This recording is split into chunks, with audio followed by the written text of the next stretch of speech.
Okay. सो बात कर लेते हैं एक नए कॉन्सेप्ट की, जिसमें हम लोग मीजन ऑक्टेट के बारे में बात करेंगे। मीजन ऑक्टेट को ड्रॉ करना है हम लोगों को, तो उसी के ऊपर बात करते हैं, ठीक है। तो सबसे पहले मीजन ऑक्टेट में पहले बात करते हैं मीजन होते कैसे, कौन कौन से मतलब ऐसे एलिमेंट पार्टिकल्स हैं जो मीजन कैटेगरी में आते हैं। तो 3 तरीके के मीजन कैटेगरी थी हमारी, के मीजन, पाई मीजन एंड ईटा मीजन, ठीक है। अब के मीजन में भी आपके कौन कौन से पार्टिकल्स थे, वो थे हमारे के प्लस, के माइनस, के नॉट एंड इसका एंटी पार्टिकल्स के नॉट बार, ठीक है। इसी प्रकार पाई मीजन की बात करूँ तो पाई प्लस, पाई माइनस, पाई जीरो, और ईटा में हमारा सिंपली ईटा नॉट था, ठीक है। इतना हमारा मीजन का ये परिवार है या फैमिली कह सकते हो।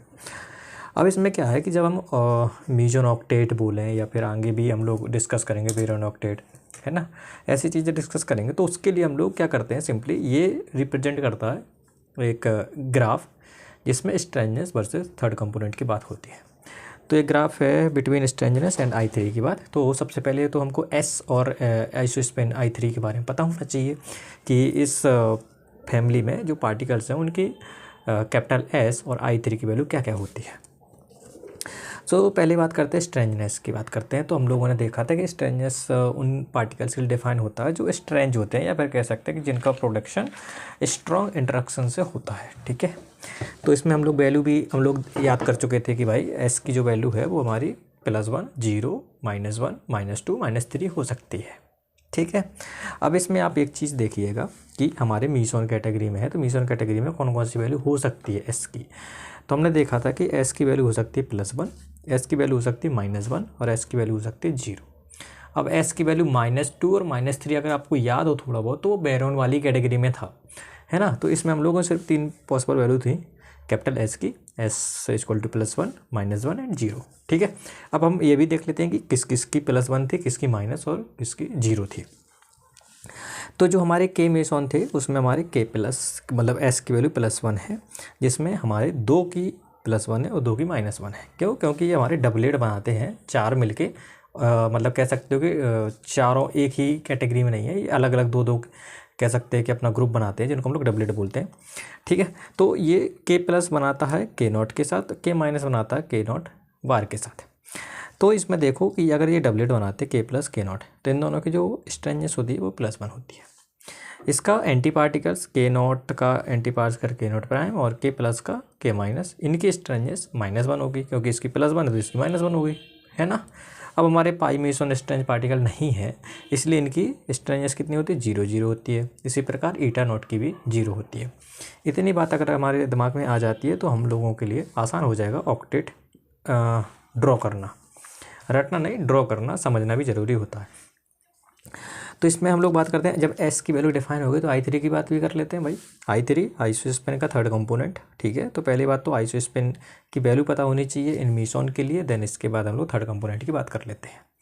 तो जो हमारा फॉर्मूला होता है, सिंपली जो हमारा फॉर्मूला होता है वो होता है हमारा आइसोस्पेन कैलकुलेट करने का 2i + 1 = n, ठीक है। n कह सकते हो कि आपके के चार्ज वैल्यू होती है हमारी n, ठीक है। तो यहाँ से हम लोग पहले कॉन्सेप्ट समझ लेते हैं कि जो यहाँ पर मैंने अभी आपसे एक वर्ड बोला था कि यहाँ पे जो की मीजन है वो डबलेट बनाते हैं, 2-2 ग्रुप।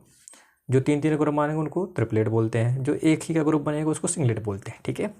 तो जब डबलेट बनाते हैं ना, तो उसमें आई की वैल्यू, कैपिटल आई की वैल्यू हाफ होती है। यहाँ से भी देख सकते हो कि यहाँ पे 2i + 1, यहाँ पे 2 डालूंगा तो यहाँ पे आई की वैल्यू हाफ आएगी। अगर मैं ट्रिपलेट बनाऊंगा तो यहाँ 3 डालूंगा तो आई की वैल्यू कितनी आ जाएगी, 1 आ जाएगी, है ना। तो इसी प्रकार हम लोग अगर आई की वैल्यू यहाँ पे 1, 2 की जगह 1 डालूंगा, मतलब सिंगलेट के लिए देखूंगा तो वहाँ पे आई की वैल्यू 0 आ जाएगी, ठीक है। तो यहाँ पे इतना याद रखना है कि डबलेट के लिए आई की वैल्यू ±½ होती है। तो यहाँ पे देख सकते हो कि जिसका चार्ज पॉजिटिव है उसको +½ देनी है, जिसका चार्ज पॉजिटिव नहीं है, अपोजिट है, उसको -½ देनी है। तो यहाँ पे I3 की वैल्यू के प्लस के लिए +½ और इसका जस्ट अपोजिट है तो -½ ठीक है। इसी प्रकार जब हम इसमें गए, है ना, तो अब आपको पता है के प्लस का ये एंटी पार्टिकल है तो आइसोस्पेन का साइन भी अलग होगा, -½ इसी प्रकार ये इसका एंटी पार्टिकल है तो इसकी +½ ठीक है। अब ये ट्रिपलेट बनाते हैं ना, तो ट्रिपलेट में क्या हो सकती है वैल्यू, I3 की वैल्यू -½ से -1 से लेके +1 तक, मतलब -1 0 +1। इसमें देखो ये ट्रिपलेट बनाते हैं, इसमें चार्ज जैसा है वैसा आपको I3 की वैल्यू दे देनी है। पाई के ऊपर 4 जीरो 0, इसके +1 -1, इसमें 0 0, ठीक है। तो इस तरीके से हमारी I3 की वैल्यू पता है और S की वैल्यू पता है, तो सिंपली करना क्या है, कोऑर्डिनेट फाइंड आउट करने और उसमें हमको पार्टिकल्स रख देने हैं कि कौन कौन से पार्टिकल कौन सी पोजीशन लेंगे। तो मेरे को पता है कि जो S की वैल्यू वो 3 वैल्यूज थी, +1 0 -1, और इसी प्रकार I3 की वैल्यू आप यहाँ से देख सकते हो कि कम से कम हो सकती है -1, ज़्यादा से ज़्यादा हो सकती है +1, ठीक है। तो 3 वैल्यूज़ थी ना हमारी नेगेटिव के साइड, तो -1 -1/2 0, इसी प्रकार 1/2 +1, ठीक है। तो एक कोऑर्डिनेट हम लोग देख लेते हैं भाई, S = +1, हम लोग स्टार्ट यहाँ से करते हैं। x कंपोनेंट हमारा -1 है, तो -1 के लिए आया था, इसके लिए आया था, ठीक है। I3 = -1, पाई माइनस के लिए है और पाई माइनस के लिए S कितना 0 है, तो ये गया इधर और यहाँ पे हम लोगों ने एक पॉइंट रख दिया, ठीक है। ये पॉइंट कौन सा है भाई, ये पॉइंट है पाई माइनस के लिए, जिसमें I3 की वैल्यू -1 है, S की वैल्यू 0 है। अब हम लोग बात कर लेते हैं भाई, इसके लिए हो गया ये, ठीक है। अब हम लोग किसके बारे में बात करेंगे, अब हम लोग आते हैं -1/2 में गया I3 वाले में, -1/2, x कंपोनेंट -1/2 है और y वाले में +1 चलना है, तो ये इसकी लाइन में हम लोगों ने गए और ये आ जाएगा यहाँ पर, है ना। ये किसके लिए था, ध्यान रखिएगा K0 है, कोई दिक्कत नहीं है ना, ठीक है। अब इसके बाद अब कौन सा नंबर आया, 0 वाला, 0 देखा जी किसके लिए 0 डिफाइन है, π0 के लिए भी डिफाइन है और η0 के लिए डिफाइन है, और हमको पता है इसके करस्पॉन्डिंग जो स्ट्रेंजर्स की वैल्यू वो 0 है। तो कुछ नहीं करना, इसको 0 वाले साथ ले जाओ, यहाँ पे पहले 0 वाली लाइन है, ये रही यहाँ पे लाइन, ठीक है। अब इसमें हमने कितने पार्टिकल, 2 पार्टिकल थे ना, यहाँ लिख दो, क्या दिक्कत है, लिख तो दिया ही, ठीक है ना। अब इसके बाद आते हैं +1/2 वाले में, तो +1/2 ये है, इसके करस्पॉन्डिंग S की वैल्यू -1 है, तो S की वैल्यू -1 है, तो यहाँ पर रख दिया। एक और पार्टिकल था +1/2, लेकिन उसकी वैल्यू थी S की वैल्यू +1, तो इसके जस्ट ऊपर, ठीक है। अब इसके पार्टिकल से भी लिख दीजिए ना, तो पाए K+ यहाँ पे है और यहाँ पे K0 है, ठीक है ना। अब आते हैं 1 के ऊपर, 1 किन के लिए डिफाइन था, पाई प्लस के लिए, और इसके करस्पॉन्डिंग S की वैल्यू कितनी थी, 0।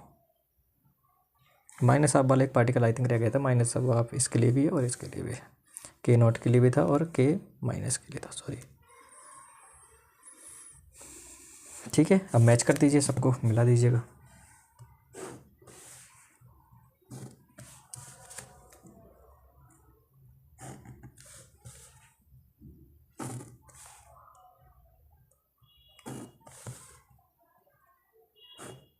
ठीक है। अब इसमें क्या करना है आपको कि इसमें बोलते हैं कि आप इसमें चार्ज की वैल्यू भी बताइए, है ना। I3 की वैल्यू पता है, S की वैल्यू पता है, अब चार्ज की वैल्यू पता करनी है। तो चार्ज की वैल्यू पता करने के लिए सिंपल सा फार्मूला बताया था साइंटिस्ट जेलमान ने, जेलमान या गेलमान जो भी है, आप लोग यहाँ से देख सकते हो। यहाँ पे मैंने पार्टिकल्स नहीं लिखा ना, सॉरी फॉर दैट, इसमें मैं लिख देता हूँ। S = +1 के लिए कौन कौन से पार्टिकल थे, K0 K+, S = 0 वाले कौन कौन से पार्टिकल थे, pi minus pi plus and J हो गए, ठीक है। इसके बाद S = -1/2 के लिए कौन कौन से पार्टिकल थे भाई, K0 प्राइम सॉरी, और यहाँ पे था K-, ठीक है। तो ये हो गया। अब चार्ज, अब लोग यहाँ से डायरेक्ट भी देख सकते हो, कोई दिक्कत नहीं है। यहाँ ++1 दिख रहा है ना, तो ये वाली लाइन किसको रिप्रेजेंट करेगी, Q = +1 के लिए। मैं यहाँ से जेलमैन से भी निकाल सकता हूँ, बट यहाँ से आप लोग डायरेक्ट देख सकते हो, चार्ज देख के भी लाइन यहाँ पे ड्रॉ कर सकते हो।